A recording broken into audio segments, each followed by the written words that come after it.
First, post-colonial literature is one of the important genres of 20th century English literature. Post-colonial literature has been produced by the creative authors of those regions that was once colonized. यानी जिन इलाकों पर कभी British umpire की हुकूमत रही, British colonial rule रहा, वहां का जो लिटरेचर है उसको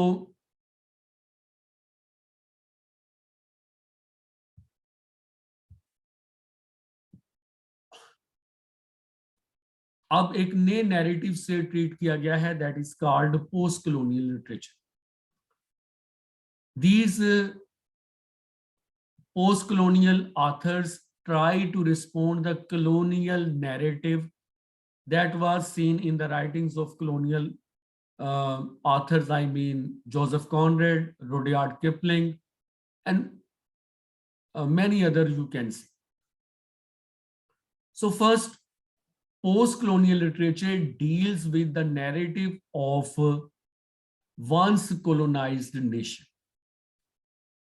It resists purity of any culture and shows hybridity.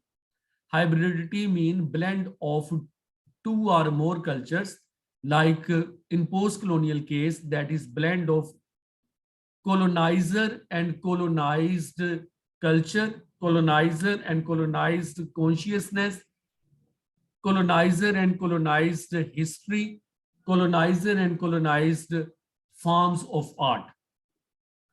It shows mimicry. Mimicry is an attempt of the colonized to follow the standards, canons, ideals of colonizer. In this way, the colonized become a laughing stock or a ridiculous person, a ridiculous community, because of the difference between ideal and reality.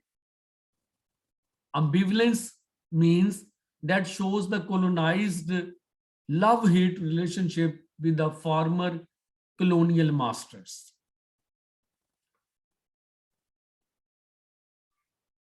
Post-colonial literature in English includes 4 significant regions from where that literature has been created. I mean South Asia. South Asia means India, Bangladesh, Pakistan, Sri Lanka. Africa, Egypt, Congo, Nigeria, Morocco, and many other African nations. Caribbean region. Caribbean is a particular region that was actually inhabited by African American who were brought as slaves there, and that region is not so much focused in the you can say international world, with the exception of certain things like you can say cricket, and in cricket we have a team of West Indies. West Indies, everyone knows that is no country at all. That is just an alliance of different island-like states like Jamaica, and that whole region is called Caribbean. Caribbean literature is very much significant. Some of the authors like Derek Walcott even have got a Nobel Prize in literature. Last is Aboriginal literature. Aboriginal literature is produced by Aborigines, or the ancient or primitive natives of Australia and Canada, but that literature is beyond the scope of our discussions. We will have a focus on the rest of the 3 regions. Diaspora literature deals with the literature produced by those who have experienced different types of willful or forced migration. And 20th century diaspora literature that has, you can say, a juxtaposition with post-colonial literature. माजी में तो diaspora literature जो है उसका origin Jewish diaspora के साथ है कि ज्यूस जो थे यहूदी दुनिया में दर बदर फिरते थे और उन्होंने एक डायस्पोरा लिटरेचर क्रिएट किया था।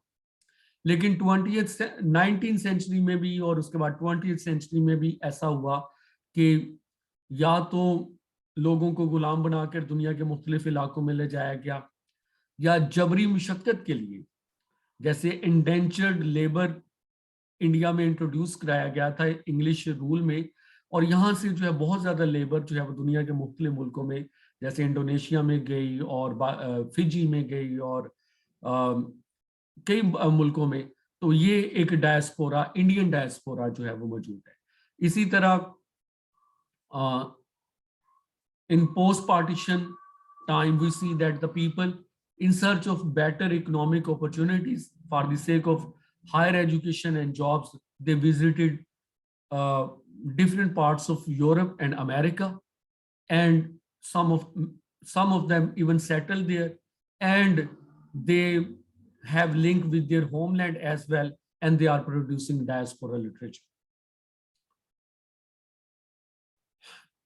Diaspora literature shares the concern of post-colonial literature in terms of hybridity, mimicry, ambivalence, and it has some of its own aspect. For example, acculturation. Acculturation means cultural assimilation of, you can say, minority into the majority. Rootlessness, migration, and third space. Third space is an idea of Homi Kebaba, which presents that there is no purity, no cultural purity in the world. There is a pragmatic third space that is actually generated after interaction of two different realities. For example, the after migration, the host and immigrant, they can create a new reality that is the third space. If we begin post-colonial literature from South Asian region, and when we say South Asian, it dominantly means India. It also includes Pakistan, Bangladesh, and Sri Lanka as well. So in poetry, we see a large number of English Indian poets. I am introducing only two. One is, or you can say the leading English poet is Nasim Ezekiel. Nasim Ezekiel, he was born in Mumbai, India, to Jewish parents. So he is a Jew by birth, but his language or mother tongue is Marathi. And his, you can say, academic language or his, you can say, language of creative work, that is English. He is a poet, come playwright, art critic, editor of different poetry magazines. And his works of poetry that include A Time to Change, Hymn in Darkness, Night of the Scorpion, Later Day Psalms. Psalms, everyone knows, जिसको हम उर्दू में ज़बूर कहते हैं. हम हज़रत दाऊद अलैहिस्सलाम जो पैगंबर थे उनके गीतों को Psalms कहते हैं. तो Later Day Psalms. Everyday Indian urban life, that is the dominant theme of Nasim Ezekiel's poetry. Ezekiel's poetry is full of allusions to Indian consciousness. He often claims that he is a foreigner and outsider in certain ways, because his ancestral roots are not in India. But as an observer, he has deeply observed India and he presents it through his poetry and drama. Second poet which is appearing here, that is Indian American poet, but actually he is a Kashmiri Muslim poet. Aga Shahid Ali, one of the most important English or Anglophone South Asian poet. Aga Shahid Ali was born in Srinagar, Kashmir, but later on he got American nationality and he was settled there. His different poetic work like Bone Sculpture in memory of Begum Akhtar and other poems, The Half-Inch Himalayas, A Walk Through the Yellow Pages, A Nostalgic Map of America, The Beloved Witness, The Country Without a Post Office. The Country Without a Post Office is his masterpiece. That is his best work, and that refers to the national identity crisis for Kashmiris.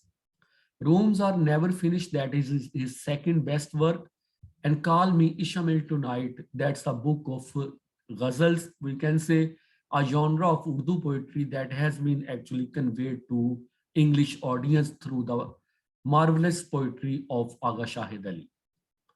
He has also written poetry, I think, about our river Indus. He was translator of Faiz Ahmed Faiz. Major themes of Aga Shahid Ali poetry are travel and migration, love and loneliness, and quest for national identity.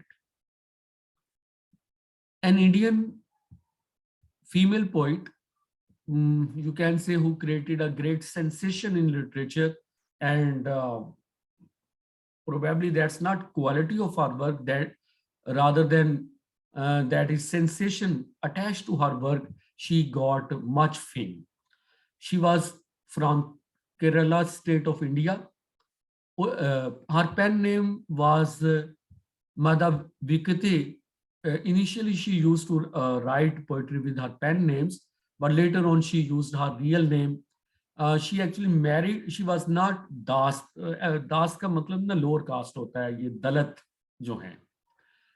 She married to actually Das. She was not by birth Das.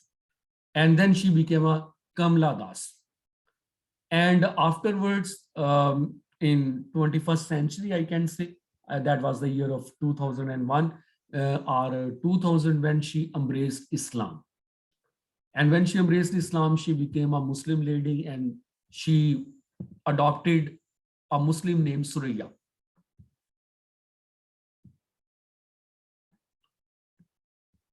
She is a poet of intense emotions, and she is often introduced as a confessional poet. And for her confessional poetry, she is compared with Sylvia Plath, Amy Lowell, and Sexton, etc., which I have introduced. The Old Playhouse and Other Poems is collection of her poetry. The Descendants, another title of her poetry. Only the Soul Knows How to Sing, that is her best work. Theme of her poetry is love and marriage, failure of her marriage, failure of love, sexual frustration, failure of relationship, and intensity of love are her themes. It is often believed that she is a distinguished post-colonial writer who is less political and more personal in her poetry.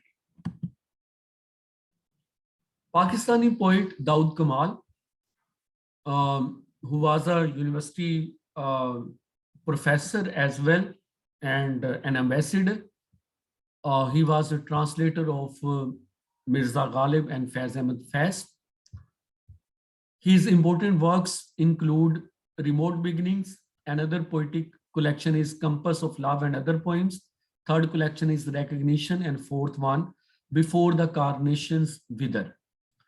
Actually, Daud Kamal, he wrote about he wrote the descriptive poetry of rural areas of Pakistan. Though he belongs to Peshawar, but he has beautifully depicted the plains and mountains of Pakistan. We can say the description of the villages of Punjab can be also seen in Daud Kamal's poetry. Conflict of the feudal and the peasant is one of his important themes. He had somehow Marxist leaning, so because of that, you can say conflict of the feudal landlords and poor peasants, spiritual displacement, sense of loss. These are themes of Daud Kamal's poetry. Probably among Pakistani English poet, Tawfiq Rafat is thought the best. Tawfiq Rafat, a Pakistani poet who is paid a great tribute for presenting Pakistani cultural idiom in English poetry. Arrival of Monsoon, that is his best work. He also wrote a poetic drama or drama in verse, which title is Half Moon and the Flood. Tawfiq Rafat actually belonged to Sialkot, but he was educated at Aligarh. Later on, he completed his graduation from Hele College of Commerce in Punjab University. He is the genuine great translator of Bulleh Shah's Punjabi poetry, and he has Oxford University Press has not only published Bulleh Shah's translation of by Tawfiq Rafat, but Tawfiq Rafat's hymns own collection. Pakistani tradition, season, nature, and very occasionally certain references to war are seen in the poetry of Tawfiq Rafat. Next Pakistani poet is Athar Tahir. He is still alive. He was born in 1956, of civil bureaucrat who has enjoyed very privileged position. You can say mostly secretary at provincial level. I think when he got retirement, he was a secretary of livestock department. He's a poet, painter, calligrapher, critic from Pakistan. In our Colonial College University, there is a center of creative writing of Pakistani writers. That center was established by Colonial University with active cooperation of Athar Tahir, and Athar Tahir became first director of that center. These days, I think Professor Dr. Wasim Anwar is director of that center. Athar Tahir's collection of poetry, one is The Gift of Possession, another is Just Beyond Physical. His themes include love, happiness, grief, loss, death, etc.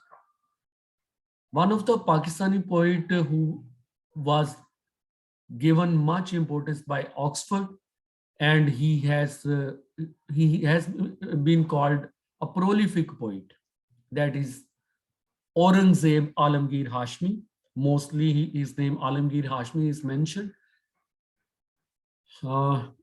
He wrote The Oath and Amen. America is the Punjabi word. An Old Chair, My Second in Kentucky, This Time in Lahore, Neither This Time Nor That Place, Sun and Moon, and other poems, a choice of Hashmi's verse. Alamgir Hashmi is replete with the themes like partition, death, psychology of human beings, and strong sentiments.